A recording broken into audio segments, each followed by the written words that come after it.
way that I am now, it's because of mental health. How did you actually end up dealing with your past? Basically, you cannot escape your past. I was the only child who was affected with the problem. When life pushes you to the edge, there should be one thing that makes you to see that life continues. So I already know that it's wrong to take alcohol. I don't need you to tell me. I want to say to people, don't be afraid to seek help. So it's important to do things or listen to things or read things that will change your mindset. Because as you think, Based on what you just shared,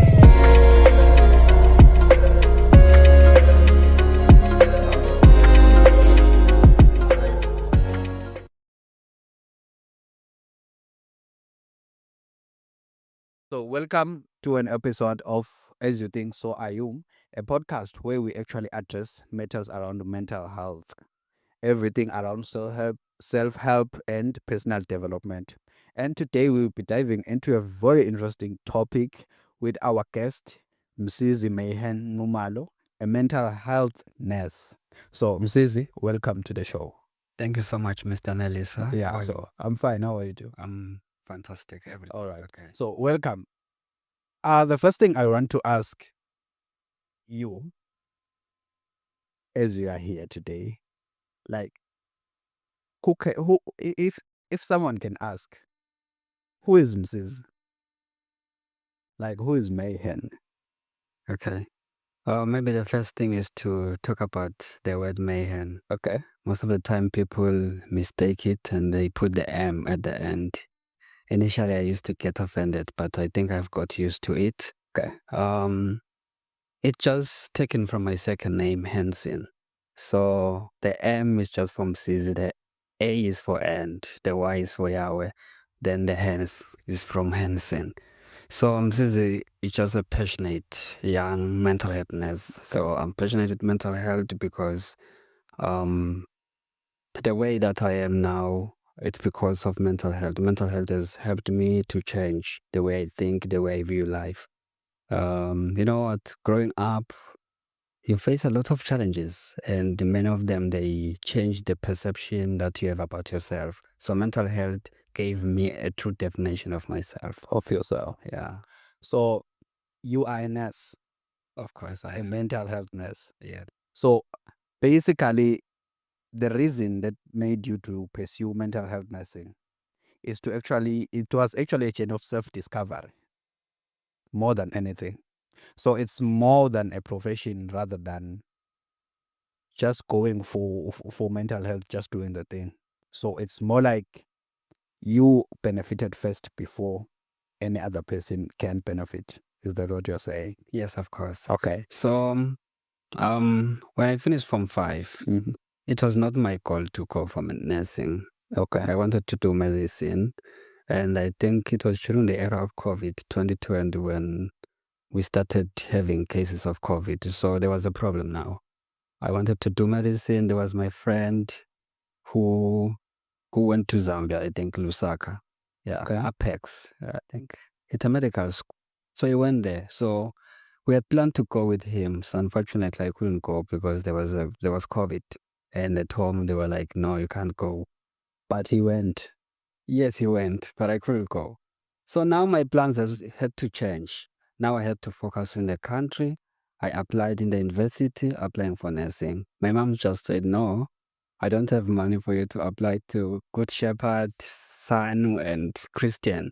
So you had to apply to one. You'll just apply at UNESA only. So I just applied at UNESA, applied for Jara Nursing. Then, yeah, everything now is history. When I went to UNESA, I started doing nursing. I remember there was this course which we did in year 1, psychology. Among all courses that we did in year 1, we did psychology.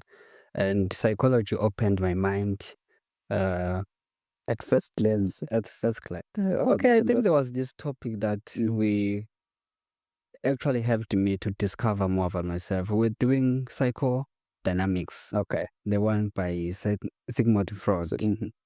So this one just gave me a totally different picture from the one I had, because when our lecturer introduced it, he said that it's all about helping people to discover that things which happened in the past have a way of popping into their present life and influencing their behavior and everything. Yeah. So when she was teaching us, it was just like someone. It was just like a church. So maybe I can say I got Revelation. I got a revelation. So I was so emotional after that lecture because she just spoke to my life. I could see some things which happened in the past which are now affecting me. I can see the way I was behaving, the way I used to view life, the way I used to feel about myself, self concept, self image, self confidence, all the other things, all self assertiveness. Like, I was that kind of person who is not bold. Like, I feel like I should do things to please people. I feel like I should always do things to make other people happy. So, it's why I got it that no, it's my past. I need to deal with my past. And then I fell in love with psychology. Okay, so what I'm getting is like I want to ask a question. How did you actually end up dealing with your past? Because usually people say what happened in the past, we should leave it in the past. But it's more of you went back to that past to try and address some things that happened in order for you to enjoy the present, or rather to make sure you have a better future relating it to your past.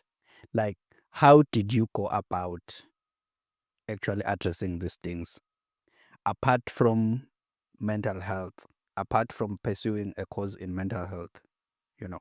Because we do have the aspect of being professional.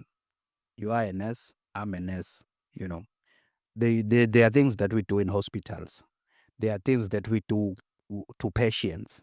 But now it's more about you. They usually say, you know, you can't heal yourself as a nurse, but it seems like you had to do that thing. So, like, can you just give me a brief overview, maybe how you went about doing that thing, or maybe for someone like me, who has the same issues, how can they actually go about? Well, I think for me, it was just about understanding that there's no way, basically, you cannot escape your past. You can run away from it, it will catch up with you. You cannot escape your past. Okay. So, I think psychology, more mental health helped me to understand that the way people are behaving, it's just a direct influence of their past. So, to share some story about me, so I grew up in Gololo in a rural area. So Never heard of it. yeah, it's some of the schools in the Shisele region. I'm from Shisele, so from Shangano to Hlati, Mbulungwane, yeah. After Mbulungwane, there's Sandton, then there's Ngolole, where I hail from. Yeah, that's my home area. I grew up there looking after animals. Yeah, one of the things which I learned is to be a head boy, like looking after animals. Yeah, of course. Quite interesting. So I think it was during my primary years when I discovered that no, I have a disability. I was struggling with speech. Okay. I couldn't pronounce some words. And you can imagine my name start with, okay, maybe I can give you a picture of the words or the letters I used to struggle with. I used to struggle with Z, S, and C. And my name is Msizi. I have to pronounce The key ones. the key ones. Yeah. So it was difficult for me. So I couldn't pronounce my name. So I couldn't pronounce anything that has to do with S, Z, and C. Okay. So everyone was comfortable. Okay, everyone knew about my problem, and they used to laugh. Everyone. I can imagine. Everyone. And okay, And like I can also imagine, sorry to disturb you, like the behavior of children in primary school. you see? Like, yeah, everything's fun even when it's not supposed to be. Yeah. So you can continue. Yeah, so they used to laugh. Okay, I think I was not offended during the early years, grade 1, grade 2, because he was just young. But as I progressed with the grade to grade 7, grade 6, the years I've been progressing. I'm entering teenage. Yeah, it's a time of discovering yourself. I'm starting to have an eye on the females. Oh, okay. And now you can imagine that you cannot even speak. You cannot even pronounce your name. But then now you want to tell someone you love her. So it prevented me from dating during my primary years. So I stayed away from that. And it was difficult because teachers, okay, I used to hate teachers. I'm sorry. Like hate them. Hate them. Okay. Because I almost quit school. Yeah. If it was not for my mother and my siblings, I would have stopped. Because of teachers. Yeah, because they didn't understand my condition, because I used to pass. I was a very good student. I got a merit in grade 7 and Form 3. I was a good student. Brilliant, yeah. Like the issue was you couldn't just pronounce the words properly. Yes, I was struggling with speech. And not even the S and Z and C words. Most of my conversation, I was having stutters. Like, my speech was not coherent. It was difficult to comprehend when I speak. So that was the biggest problem, and they didn't understand. Yeah, I can imagine. So one time, I think we were in grade 7. So there was this teacher. I've forgiven her now, but I used to hate her because I feel like she's the one who made my life even more difficult. More difficult. So there was this time around whereby she called me in class and say, "No, I think we're old enough to struggle with saying your name." So, like, she was comparing it to your age. Yeah, she was comparing. Feeling like it's a behavior of someone who is young to do it, or because she didn't understand. Of course. Actually. Of course. Yeah. Okay. Because I think I was 12 years, and mostly I had this, I don't know, in society they call it malim, I think. Oh, yeah, something like but it's now I understand it's a speech-related disorder. So I was struggling with those certain words, which made me to struggle to communicate effectively. So she called me in front in a class, and he was carrying a stick. "I want you to practice saying your name." in front of the class. In front of the class, I had to try pronouncing my name, and they will laugh. At grade 7. Yeah. And they will laugh. And after having many failed attempts, she just said to me, "Just go to the head teacher." For what? Because we are stubborn. We are old enough. We should be knowing how to speak. So, was he a male or a female? A female. Okay. Like, the assumption was you were supposed to figure it out just in that space of time. Yeah. In front of the other learners. And then, what was the point of you going to the head teacher? She felt like I'm disrespecting her. She felt like I'm stubborn. She felt like not to know to speak at this age was not like had nothing to do with the being or maybe having disability. I think she didn't understand that there can be something of this sort. I think she thought like, no, he's being disrespectful to me. So she sent me to the head teacher, and I told the head teacher, I arrived in the head teacher's office crying. And then he asked me, "Why are you here?" And I told him that, okay, I can't pronounce my name. And he could tell even the way I was speaking that, no, this guy was struggling. And then he sent me back to class. And then when I arrived then when I arrived in class, I just went to her, and then she said, "Go and sit down." And then they laughed. And it where my esteem was crushed. And imagine now, I'm 12 years, and people are laughing at you. You cannot pronounce your name, and you cannot even read when they're saying, "Is there anyone who can read for us?" You cannot even read. You see, look, I passed grade 7. Then I come to Nxumalo Central High School. I do my Form 1. The problem was still there, and I'm struggling to speak. and then people are continuing to make fun. Even in the community, people, they don't understand that what's wrong with him? I've never seen anyone in my community who struggled with speech. So I think it was a taboo maybe to them. So they didn't understand. So even my community, they used to laugh. And all these things, okay, growing up, going to tertiary, I used to think this is just past. I didn't know that this thing will have effect on my future. Yes. So all those things, they affected the way I see myself. They affected the way I feel about myself. They affected, um, maybe I can say everything.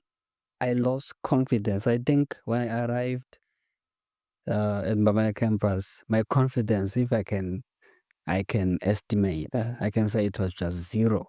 Oh, Zero. The only thing that was giving me confidence was that at least I'm passing. true. Yeah. And I can imagine, like, thank you for sharing, literally. Thank you for sharing this thing. It's so touching, and it's so difficult. I can imagine from just a layman's point of view how it was having to go through all these things, having to go through all the situations, even with people not understanding. Because one thing about people, for something that we do not understand, we take it as an anomaly, like something that's strange, out of this universe. And then we start projecting certain treatments to people in a way that is actually a stigma, while it is supposed to be something that we embrace. But because we don't understand, and we have never seen such, like you are saying, maybe in your community, no one else was struggling with what you were struggling with. Even at school, they couldn't understand why someone at your age who is supposed to who is supposed to be fluent but wasn't really fluent. So then my other question is, how did you actually then, since you were still there in that environment, how did you survive up until reaching tertiary, or maybe up until this far? Before reaching tertiary, the problem was still there. In primary, you have to deal with the people, you have to deal with the situation itself, and you have to deal with your own other personal matters, on top of the fact that you are struggling. And each and every day you had to wake up and go back to the same environment that is toxic. Like, from that perspective of having low self-esteem, you know, you wake up, you don't know how the day will turn up. You already have ideas that, after all, they just take me as this strange somebody. How did you actually go about dealing with all these things each and every day, waking up, finishing primary, completing high school, actually, up to the stage where you felt like, no, now I think I can confront these matters? Well, I think it was difficult. I don't know when I really outgrown it, but I think from 4, I was okay by then. Form 4. From 4, I don't know what happened, but I think whether it was a miracle or what, I don't know. But from 4, I was okay. I was okay by then. So it was difficult during those times because I'm still in the environment and people didn't understand. I used to blame the teacher by then because I felt like she was old enough to see. But then now, having studied mental health, I understand that mental health issues and mental health disorders were not known to us. And now I feel like I'm the one who's supposed to apologize even to her because I feel like she didn't know what she was doing. She didn't know even what was going on. And because mental health disorders, they are just, I can say, they are they are a taboo. Maybe I can say they are, They have that stigma. yes, and they are not normal to us. Because if I can make an example, I'm 12 years old, and by the time you're 12 years old, you should be knowing. to speak fluently. True. And then when someone comes and the person comes with a problem, they cannot speak, then we don't comprehend what really is going on with this one. You see, so I think she didn't know about this. She didn't know that there can be a child struggling with speech disorder. So I think mental health has come at the right time. If things were in my power, maybe every school, maybe should be having a mental health nurse, Yes. because we do have a school for the children with mental health disabilities, Joseph's. St. Joseph's, but that's not enough, and it cannot carry all the capacity of all Emaswat, because we've got a lot of children who are struggling out there. Some have difficulties in maybe in math. You have learned it, specific learning disorder. ADHD, autism. So when the child misbehaves in class, they don't understand what is really going on.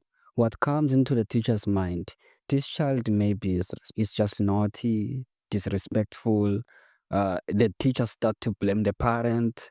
This is just a result of poor parenting. Whereas it's not like that. There's a problem which is going on with the child.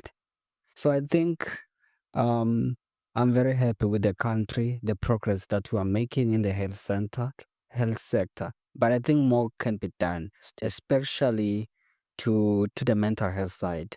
Mental health disabilities or disorders are there. Are there in our communities. And the more people don't understand them, the more we make the people who suffer from them to suffer more.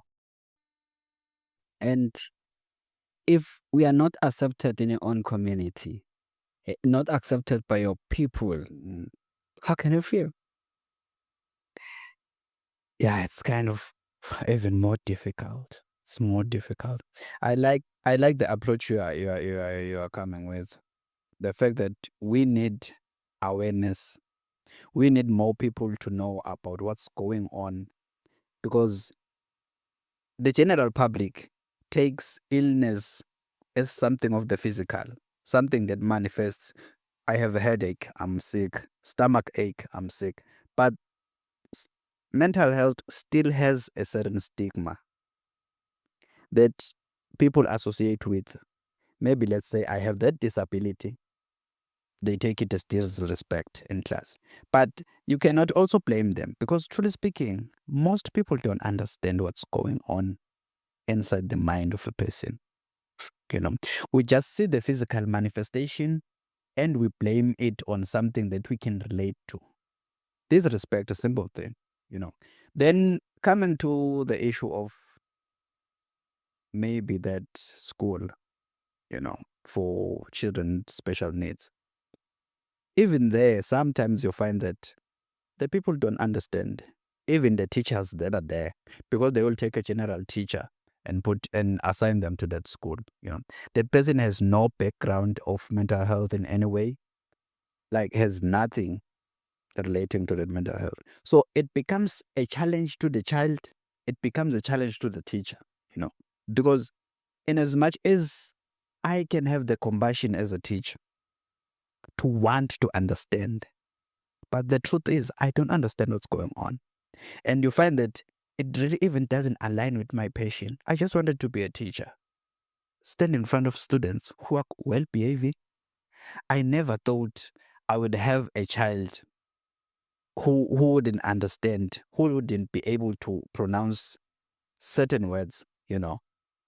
And it comes as a challenge. I like the fact that you say you feel like you are now the one who's supposed to go and apologize, because that one comes from a point of actually understanding, reaching a certain point where you feel like, no, I can't hold the grudge from a person who really didn't know.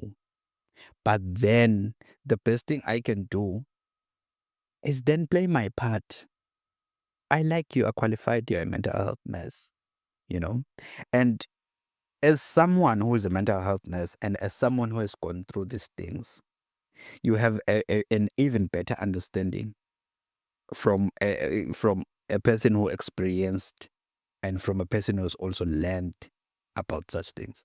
Then my question now comes, given that the community didn't understand, given that the teachers didn't understand, the students were laughing, how was it at home? Was there anybody else who was like you, or maybe any sibling, or maybe It was just the first time, you were the first one to experience such. Because I think it's much easier when they say, ufutebani, you know, it's much easier in that way, other than being just a different child. Sometimes even the black sheep of the family, you know. Like, how was it? Well, I think I was okay, I don't want to say I was the black sheep of the family, but I was the only child who was affected with the problem. So the others were fine. So I was the only one with this challenge. But luckily, my family was very supportive. My siblings were very supportive. That's true. So I think that one thing that helped me to be able to cope with all the situation, because I knew that even though outside they would be barking and making noise, making fun of me, Yeah, but at least at home, I have a safe space. The support at home was wonderful. So I think it helped me to cope better. Yes, and my mother was just a very amazing. She's just a very amazing woman. I think there was this time whereby I wanted to do revenge because I was having anger. After I've completed my primary, I felt like I should go back and attack that teacher because I was having anger that she mistreated me. But mom used to say, no, just let it pass. Yeah, the resentment doesn't Let it pass. And yeah, I let it go.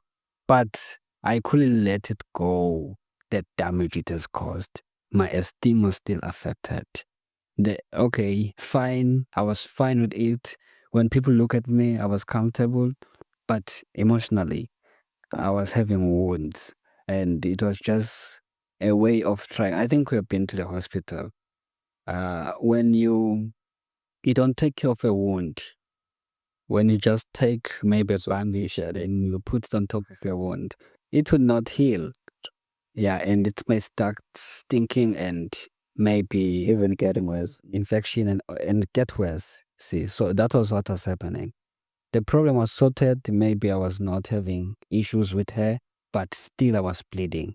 You see, yeah, and I had anger with the people in my community, but I think I learned how to direct it because many of them are not educated. I say to myself, I will ensure that I do well in school.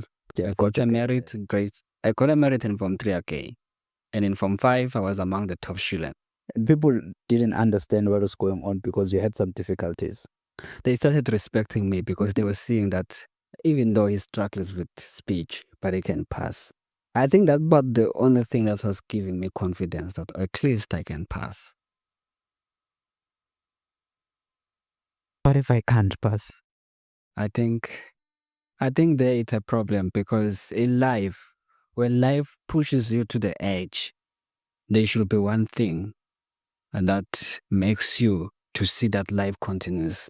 I think you know that people who end up taking their lives, who end up dying of suicide, it's because they lose hope. So They lose self-worth. Then they lose purpose. For me, my worth was already lost. Purpose was already not clear. yeah, But I had hope because at least some people were caring about me. Some people were showing support to me. So I think that's one element which kept me away from committing or no, dying of suicide. Yeah. It's just like in our world, they like saying people commit suicide. I think it's the right time to say people don't commit suicide. People die of self-suicide. We need to put respect to people who have died of suicide because it's not, people can say it's a personal decision, but life pushes you to the edge whereby you see that now there's no hope, there's no purpose. you feel like life is now it's the end of life. Yeah. So the support system is very important. And then I'm thinking about that child who does not even perform. I'm just wondering what can happen to that one. But I feel like if there is support at home, maybe that child can be better. So it's very important for families. If there's a child who is having a certain disability, just show support. That's all that you can do. You cannot change the situation that this child is facing. And when the child goes out, the people from outside, they don't understand. Yeah. And at least the family should be the Should one be the one understanding. understanding. Yeah. That is so profound. That is really so profound, you know. So support structure was one of the things that kept you going. Exactly.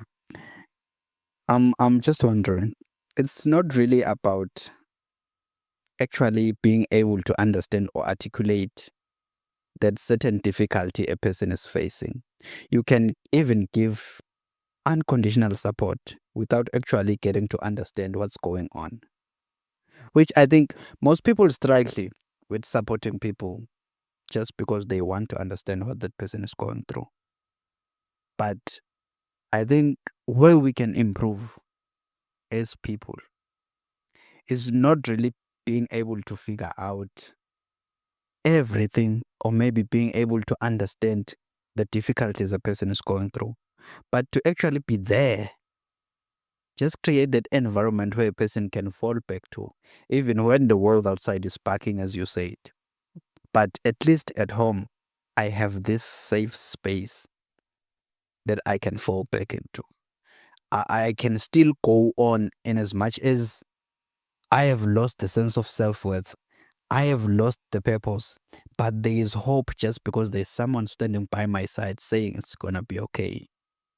It's gonna work out, even if they don't have the bigger picture. They don't even understand what's going on, you know. Like, I really appreciate also your family on your behalf, because most families dealing with such difficulties, it is difficult without even understanding what's going on. It is difficult to have to have a family member dealing with something you can't understand. You know, it is difficult even to be there for someone with special needs. You know, and it is also difficult to deal with the stigma and the discrimination that comes with the thing, because it now goes to a certain extent of saying that home where there's that child who is 1, 2, 3, you know, that family who have that father who's dealing with 1, 2, 3, you know, it becomes the stigma, the discrimination. So I also want to just mention to parents, because another thing, some parents do neglect their children. Some families do just make you feel like an outcast because they don't understand. True. But just to say to them, it is that person is still part of the family. You know, that person, even though today is facing such difficulties, maybe that person maybe is struggling with something as simple, which people deem as simple as alcohol abuse, drug use. They feel like it's a choice. Maybe, well, it started as a choice. But there is no need to discriminate just because of the disorder, or maybe just because of the condition that person is facing. You know, and then my question then comes to you. Yes, you had the family supporting you. Yes, the world was showing you maybe how cruel outside is. Then you had this conflict, inner conflict of saying, who am I? The family can't give you the definition that you want of yourself.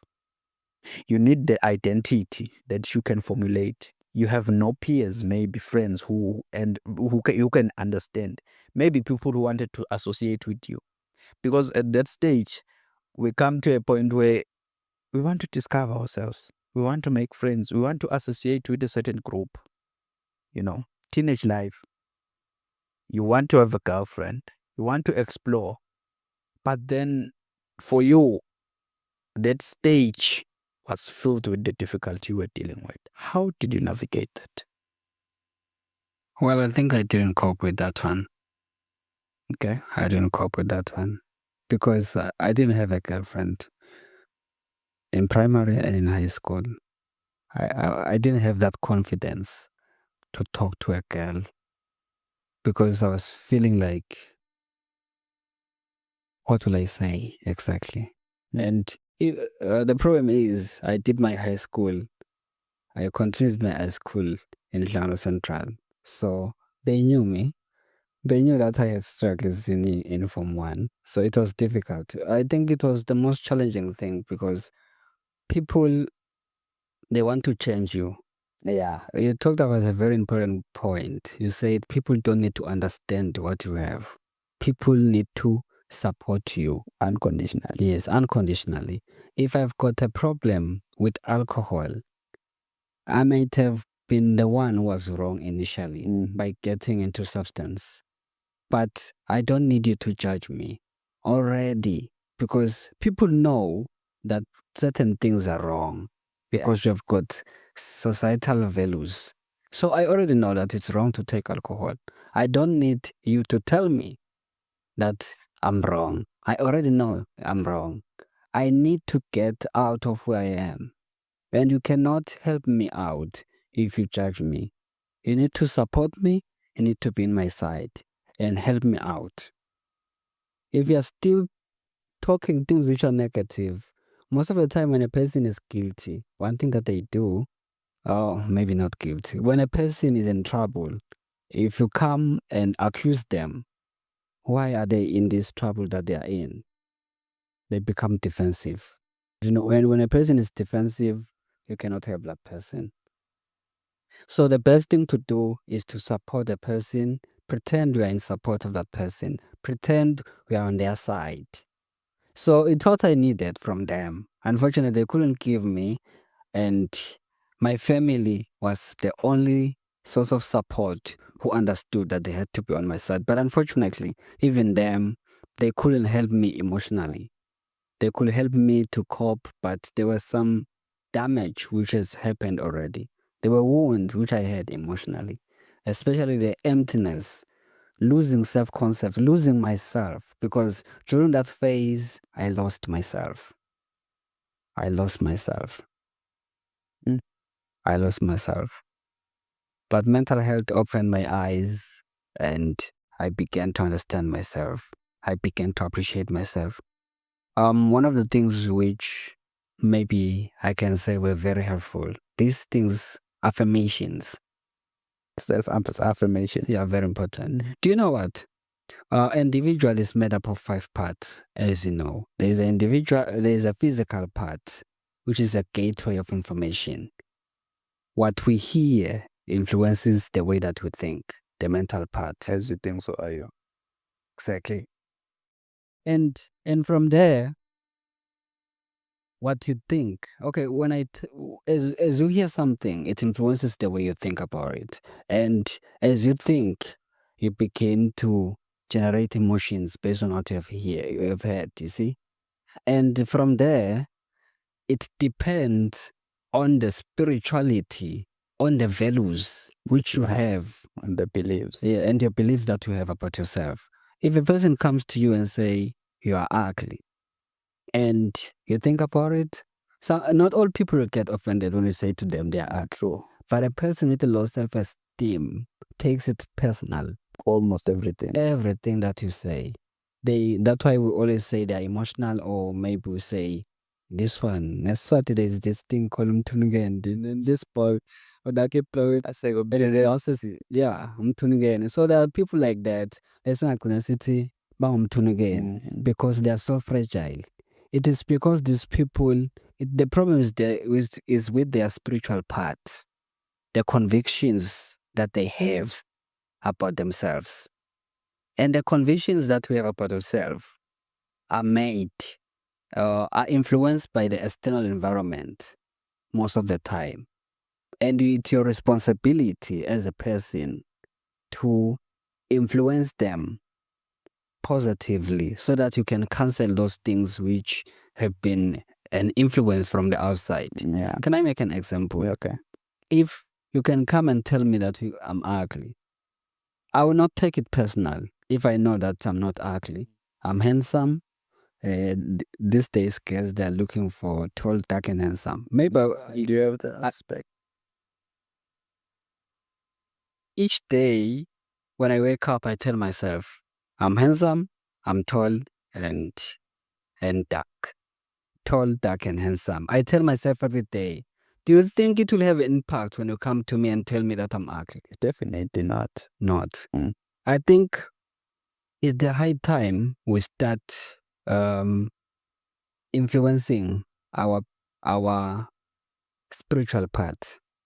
It's high time we start affirming ourselves. It's high time we start working on ourselves, building ourselves, doing those little affirmations.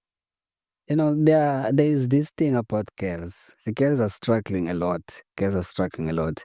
You find a girl feeling like, "Oh, I don't look good." I think That is why they like the mirror. you see, it to be up like they feel like there should be someone telling them, you look good, you see. And maybe this world is cruel. This world is cruel, like it will not even get better. It might get worse. You need to be resilient. And know how to do the things you expect the world to do, but do them for yourself. Exactly. You know what? Whenever we talk about mental health, people think mental health has come to make people weak. Mental health has not come to make people weak. Mental health has come to make people resilient. Mental health has come to make people to cope with situations they can't change. So If we have a big forehead, it's a situation that you cannot change. I'm sorry. I'm sorry if it's going to your press. But sometimes you find that we have a big forehead and people are busy mocking you true. with it, you see, and then it affects you. What is important is to accept yourself. True. Then you start affirming that even though my forehead is a little bit bigger than, Yeah, maybe I need that space to think. Oh, that space to think. you see, now you are seeing it on the positive Yeah, I am side. more positive. And it helps you to deal with the stress. When people mock you, you won't feel bad because we have built yourself, you take it positively. You have understood yourself that I've got a problem, maybe my void is big, but you've accepted it.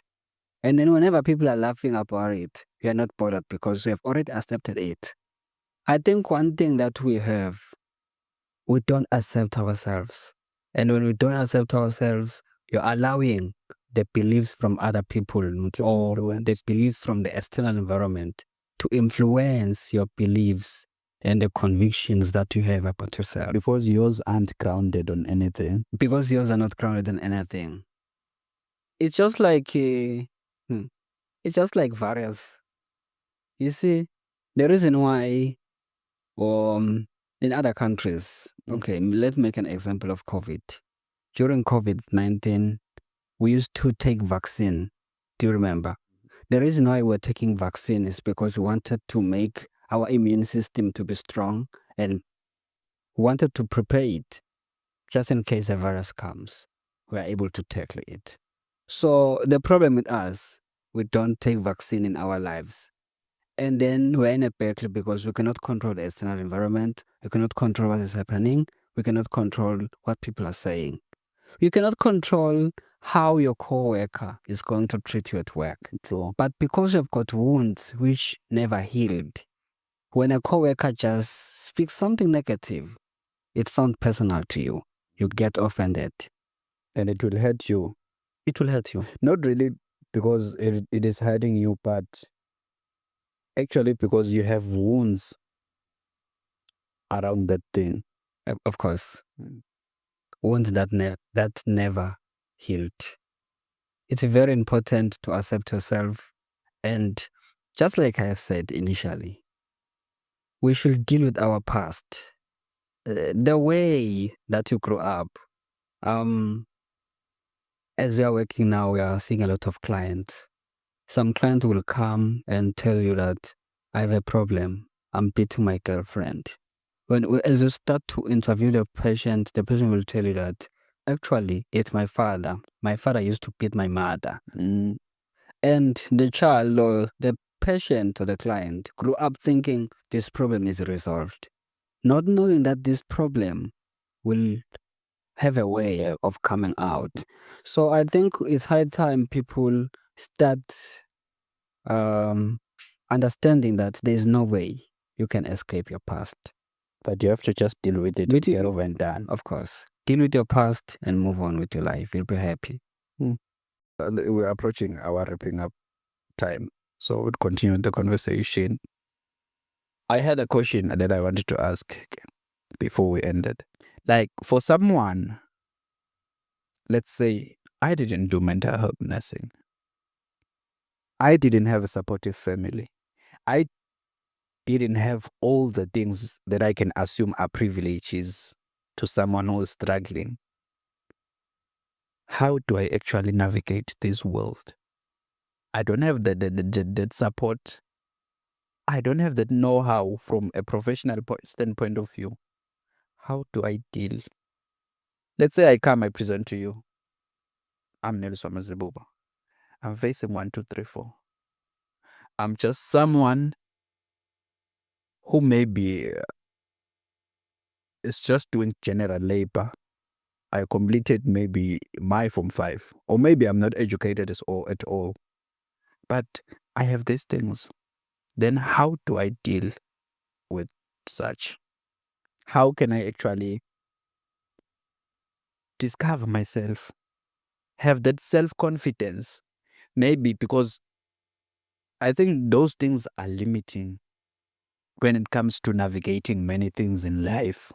You may feel like this thing is not meant for me. Maybe it is for someone else.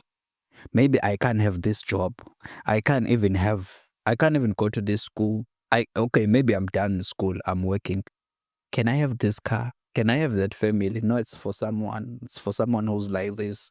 How do you then navigate? Because it doesn't really affect people from a young age. It affects us in all spheres of life. We have adults today who have resorted to using drugs because they want to boost their self-esteem. People who, when they are going for presentations, they need a shot of vodka just because I feel like I can't face these people just as me. I need something inside me to drive me. But the root of the issue is not that I'm shy. I don't have that confidence, I can actually just make that pitch and be confident enough that it will make through. So how do I deal with such, given the scenarios maybe that I've just said?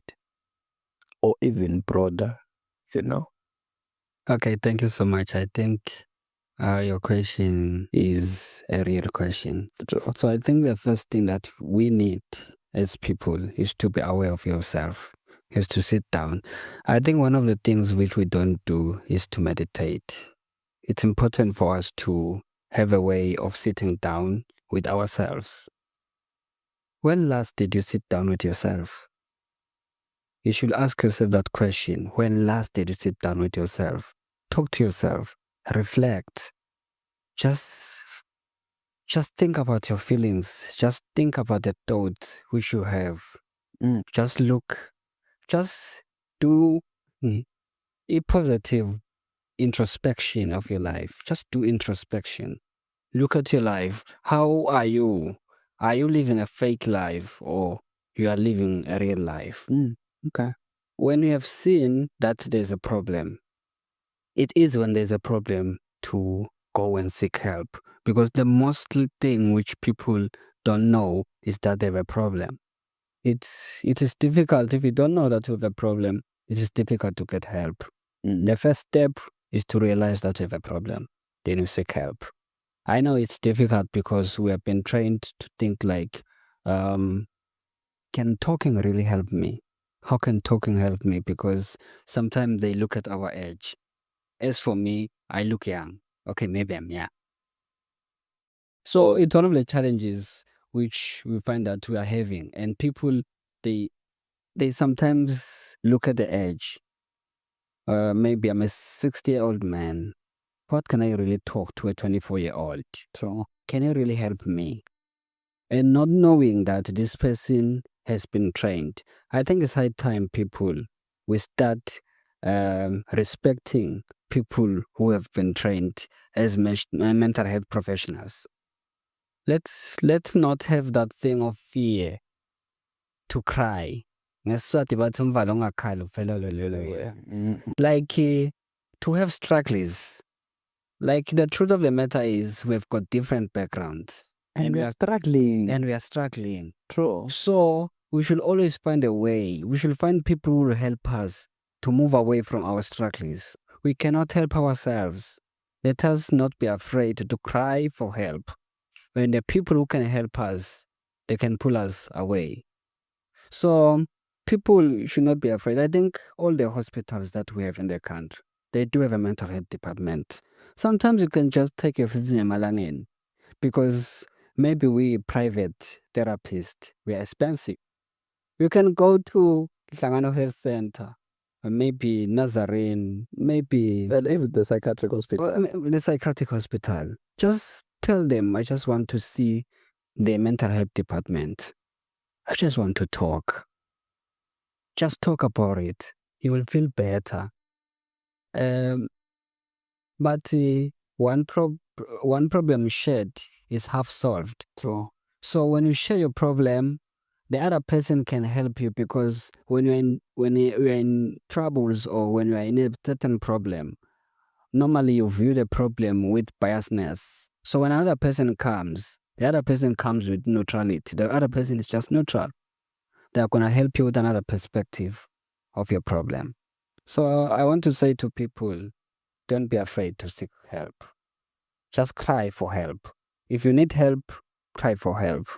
We are opening our arms as mental health professionals to help us deal with our problems. It is not our fault that life has treated us the way it has, but it will be our fault to stay in the mud. Oh, okay. When someone is here saying, I'm ready to help you get out of this mess. Yeah. That's so profound. That is so profound. That is so profound. So then the reality comes from what you've just said. Maybe I don't have, what can I say? How can I put it? Like, what else can I do besides going to the hospital? Because one thing I can say, maybe it's reality. I don't want to state specifically, but most hospitals are booked to the brim when it comes to consultations for mental health. Even the main hospitals, maybe people don't understand that I need to talk to, I really need to see a professional person, or I can have a conversation with someone I trust. Because in as much as we do need the professional help from you, mental health nurses, but what if I can't access? I don't even have the bare minimum to actually reach to that hospital. Because another thing, most hospitals which offer the services in the country, the main hospital, it's one hospital, psychiatric, Yeah, that's right. And I am a person residing maybe in Shiselweni, I don't know about this thing. I know would say is the psych is in Manzin, and I can't make it there. How do I then deal with it? Let me say just deal with it at home, because there are remedies. Yeah. Hospital, what, and home remedies. What home remedy can I have? Okay. So I think now we are going to go straight to the home remedies. Yeah. Every time there is a hospital remedy, there should be a home remedy. True. So I think we spoke about the physical, that it's a gateway of information. Many things that we read about, we listen to, they influence our thought, then they can change even our beliefs about ourselves. So one of the things that I think a person at home can try is to read the books that are going to lead him to have maybe the kind of life unako. The positive books. If you feel like you've got struggles with self-esteem, go for books that will talk to self-esteem. If you want maybe we are struggling with substance, just go for books that talks about substance, talks about books which has been written by people who had a similar struggle. You read about those experiences. You go to YouTube. We've got YouTube these days. You go to YouTube. You listen to people. You listen such podcasts. Yes, you listen to podcasts like this. They will help you. So I want to say to the youth, because the youth is much now in social media. We should make good use of social media instead of going for TikToks. We should start using YouTube to watch for things that are going to have Even on the TikTok, there are impact our positive lives. things. Just make sure you follow those kind of channels that will help you grow your mental health. Yeah. All right, I think we have come almost to the end of our conversation, and thank you so much for actually opening up and sharing such profound information. You know, it's rare, and it's actually some information that is scarce to get.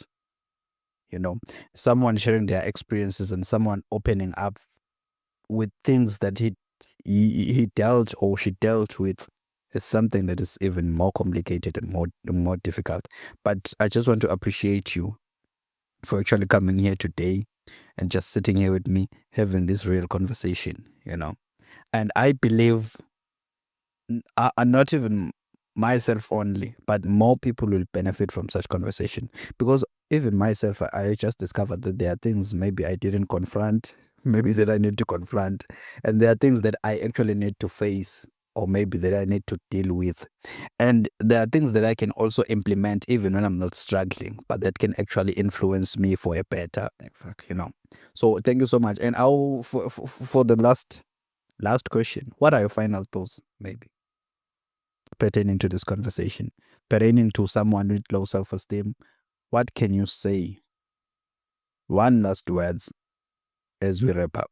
The mind is the greatest asset. So make sure you invest in your mind. Your thought will influence your life. So it's important to do things or listen to things or read things that will change your mindset.